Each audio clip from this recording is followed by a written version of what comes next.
इधर कॉलेज में meeting hall में प्रिंसिपल मैम और डॉक्टर शर्मा के आदेश पाकर सिटी केयर हॉस्पिटल के मेडिकल स्टाफ टीम आगे बढ़कर कमल को रिसीव करने की कोशिश करते हैं, लेकिन जैसे ही मेडिकल स्टाफ टीम के मेंबर कमल को एम्बुलेंस में ले जाने के लिए कमल को उठाने ही वाले थे कि वहां मौजूद कुछ स्टूडेंट्स हंगामा करना शुरू कर दिया था। सभी मेडिकल स्टाफ टीम को कमल को लेकर जाने से मना कर रहे थे। हंगामा करने वाले स्टूडेंट्स में कमल, विशाल और उसके सपोर्टर्स दोस्त लोग ही था। आज कमल को किस्मत कितने ढीठ बना दिया है कि उसका कॉलेज से पिंडा छूटने का नाम ही नहीं ले रहा था। आप लोग कमल से दूर हटिए, मैं आप लोगों को कमल को कहीं नहीं ले जाने दूंगा। कमल मेडिकल स्टाफ टीम पर चिल्लाते हुए जोर से बोला था।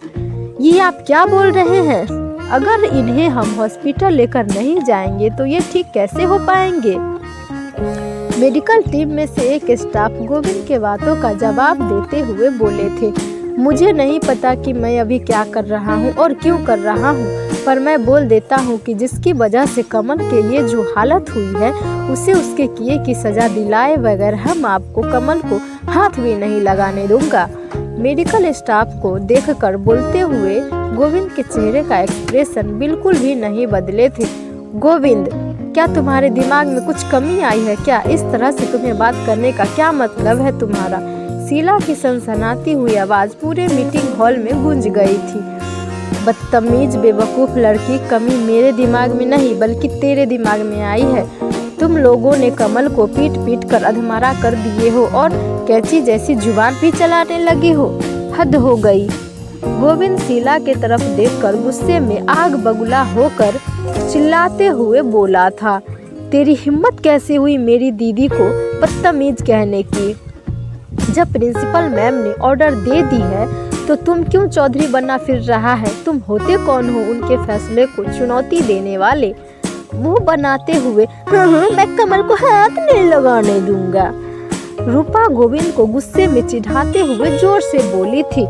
बात जब छिड़ ही गई थी तो इस तरह के माहौल होना तो था ही। अभी फिलहाल तो ये मामला थमने वाला नहीं लग रहा है। जब बहसबाजी की जंग में दो सहेलियां एंट्री मार ली थी तो फिर गोविंद अकेले कैसे रह जाता?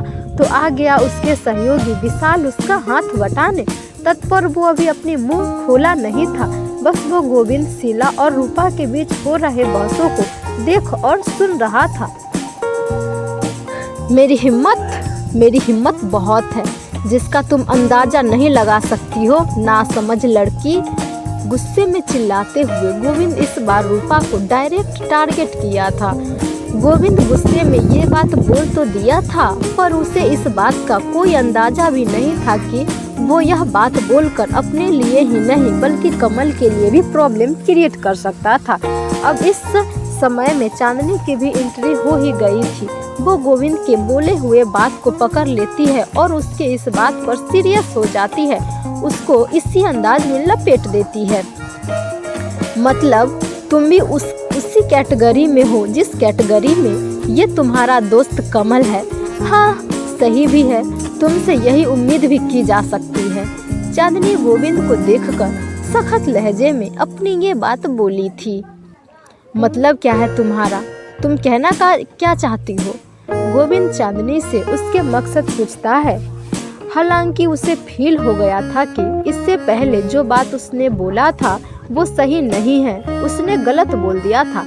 गोविंद ये बात मन में सोच रहा था। कुछ नहीं मतलब है हमारा, बस कहना यही चाहती हूँ कि मेडिकल स्टाफ और डॉक्टर्स को अपना काम करने दो। चांदनी गोविंद को साफ शब्दों में बोली थी। ये संभव नहीं है, मैं ये होने नहीं दूंगा जब तक तुम लोग अपना गुनाह कबूल ना कर लो। गोविंद चांदनी से बोलते हुए अपना इरादा साफ किया था। राधा ये सारी बातें सुनकर और ये नज़ारा देखकर भावुक हो गई थी। आज जो कुछ भी हो रही है उसकी जिम्मेदार वही थी। आज उसकी वजह से शीला दीदी और चांदनी रूपा को कितना कुछ करना पड़ रहा है। उसके लिए ये तीनों सहेलियां ढाल बनकर खड़ी हो गई थी। पर दूसरी तरफ से ये कमल का दोस्त जो उसके जान का दुश्मन बना हुआ है, ना समझ उसे इलाज के लिए ही नहीं ले जाने दे रहा है। राधा ये बात सोचकर खुश हो रही थी कि उसकी ये तीनों सहेलियां उसके सगी बहनों से बढ़कर है। ये तीनों सहेलियां जो उनके लिए कर रही है, उसके ये एहसान जिंदगी भर नहीं भूलेगी। वह राधा को कमल पर तरस आ रहा था कि कैसा उसका दोस्त है जो उसका इलाज के लिए तड़प रहे कमल को हॉस्पिटल भी नहीं ले जाने दे रहा है। कुछ देर के लिए वो भूल गई थी कि कमल ने उसके साथ क्या किया था। ये सारी बातें राधा के मन में तेज गति से चल रही थी। राधा अपने ख्यालों से तब बाहर आई थी जब शीला की खनकती आवाज उसके कानों में पड़ी थी। अक्ल के दुश्मन, तुम्हें ये भी समझ में आ रहा है कि नहीं, ये बेवकूफ़ी भरी हरकत की वजह से कमल कितनी बड़ी प्रॉब्लम में पड़ सकता है। अगर उसका सही टाइम पर सही इलाज नहीं हुआ तो उसकी जान जा सकती है। शीला गोविंद को नफरत भरी नजरों से देखते हुए बोली थी। शीला की ये बातें सुनकर गोविंद का चेहरा गुस्से से एकदम लाल हो गया था। वो शीला और उसके तीनों सहेलियों को चबा जाने वाली निगाहों से घूर घूर कर देख रहा था। ये लड़की सही बोल रही है। जिस तरह से आप बिहेव कर रहे हैं, मुझे नहीं लगता कि आप कमल के दोस्त कहलाने के लायक भी हैं। सच्चा दोस्त तो वो होता है जो दोस्ती के खातिर अपनी जान भी दांव पर लगाने के लिए तत्पर रहते हैं। आपके जैसे नहीं, जो जिंदगी और मौत से डर रहे दोस्त का रास्ता रोके खड़ा रहे, उसका इलाज में बाधा बने। मेडिकल स्टाफ टीम के एक मेंबर ने गोविंद से चुभती हुई ये बात बोला था। गोविंद, मुझे तुमसे ये उम्मीद नहीं थी। मैं सोच भी नहीं सकती थी कि तुम ये सब करोगे। सभी को कमल की जान की पड़ी है और तुम्हें अपने जिद की। प्रिंसिपल मैम नाराज होकर गोविंद से अपनी ये बातें कही थी। आगे की कहानी पढ़िए अगले भाग में। प्यार एक एहसास कहानी पसंद आई हो तो लाइक शेयर कमेंट जरूर करें और चैनल को सब्सक्राइब करना ना भूलें।